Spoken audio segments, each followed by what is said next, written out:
Previously in this series, we've talked about materials you need to get started sewing knits and also about the different types of knit fabric. Today we're going to talk about patterns. So when I first started sewing, this was basically what you had. You'd go to the craft store, you'd buy some tissue paper patterns, meticulously cut them out, try not to tear them, fold them up very carefully to put them away. And it was kind of a pain because if you ever needed to make a different size from the same pattern, you either had to trace it up front so that you would have it, or you pretty much wasted the pattern if you cut it down to the size you want. So enter the new world of PDF patterns. So here I have pulled up the DIBY Club free pattern for their kids' anything but basic tee is what they named the ABBT. This is one of a very straightforward pattern. I recommend checking it out. It comes with two different fits, like a slim fit and regular fit pattern pieces, and they have really great instructions at the beginning of their patterns explaining all the different techniques, how to adjust things, all the measurements that you need. There's a lot more information in the PDF patterns than there are in your typical sewing pattern, which can be really helpful. Talks about grading and how you might want to do that, adjusting for height. And then even when you get to the assembly and actual sewing instructions, these are really, really well explained as well. So I highly recommend this pattern and this company. But let's switch over to the actual pattern files. So this one, I've downloaded the US, 8.5 by 11 letter files, and you can see there are lots of different layers, and you could just print this out on your printer at home. My favorite part of PDF patterns is you can change the visibility on the sizes. So let's say you only needed to print a size 7, you can uncheck everything but that size 7 and print just that size if you want. The other option is keep everything checked, print that as your master file basically, and then use butcher paper or something like that to trace future sizes off of it. So it kind of depends your availability to a printer and how many variations on the patterns you expect to make. If you only think you're going to make this one size ever, then it probably makes sense just to print off this one size. So it's kind of up to you how many you want to print off. But this particular pattern, they call it a no trim version, so you don't have to trim up the pages when you tape them together, and I'll show you that in a minute what that looks like.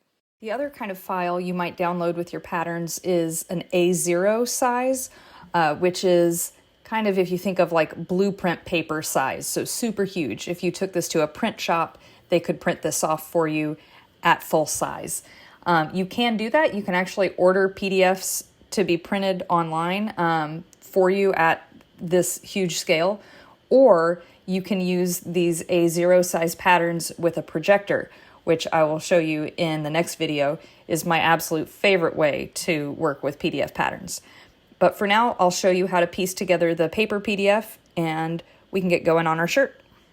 All right, I've just printed off the first couple of pages as an example for you. This one, like I said, is actually a no trim style pattern, so you can just line up the X's on all of the corners like that. You can kind of see through the paper to do it. Tape these together, and once you have all the pieces taped together, you can cut it out, and then you have your pattern pieces. You do want to be really, really accurate with where you're taping these though, because especially if you have several rows wide and down that you're trying to piece together, if you're off by just a little bit, it gets hard to have it lined up by the time you get to the other side. So what I actually recommend doing to tape these is to either hold it up against a window so you can really see through that you've lined it up perfectly, or you can, for pretty cheap, if you're going to be doing this a bunch, get a light board. I think this is for like drawing or tracing, but you can, tape on top of this. And then this does the same thing that a window does. But I do most of my sewing at night after the kids go to bed, so the window technique only works if it's actually sunny outside. So I would generally tape it just at any of the points where I need to cut, or maybe in the middle also if it's a big wide piece so it doesn't have a gap there. And it's not too bad to tape it together.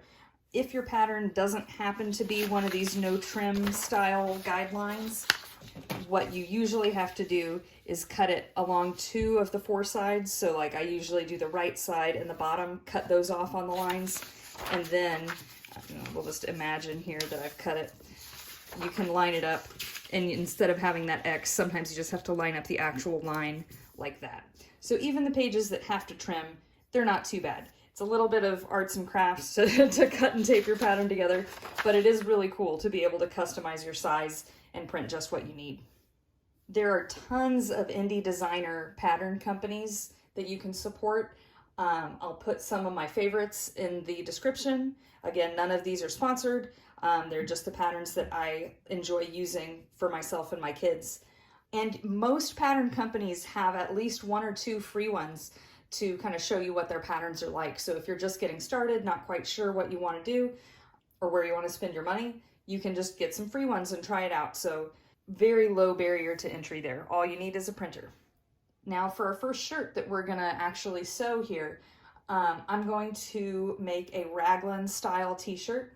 I'm going to be using the Nico raglan from J. Lee. That one's not a free pattern, so there is a free one from Life So Savory if you want to use a free one.